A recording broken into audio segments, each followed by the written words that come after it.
Satyavedu MLA TDP MLA కోనేటి ఆదిమూలం విషయంలో big twist జరిగింది. ఇది మనం ముందే ఊహించిందే.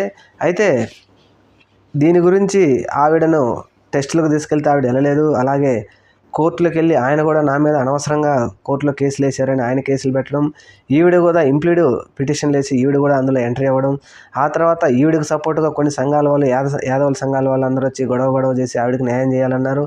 తర్వాత ఆయనకు సంబంధించినటువంటి కొన్ని సంఘాల వాళ్ళు మాకు న్యాయం చేయాలని వాళ్ళు వీళ్ళు అందరూ గొడవ చేశారు. అయితే ఇప్పుడు తీరా కోర్టు ముందుకు ఈ పిటిషన్లు వచ్చేటప్పటికి ఇద్దరు తరపులు న్యాయవాదులు వెళ్ళి మా పిటిషన్లు కొట్టివేసేయండి, మేము బయట తెరుచుకున్నాం, మేమేం మాట్లాడుకున్నామని చెప్పడంతో న్యాయమూర్తులు నిర్ఘాంతపోయారు. మరి బయట తెలుసుకున్నారా, సరే కొట్టేస్తున్నామని ఆ పిటిషన్లు కొట్టేశారు.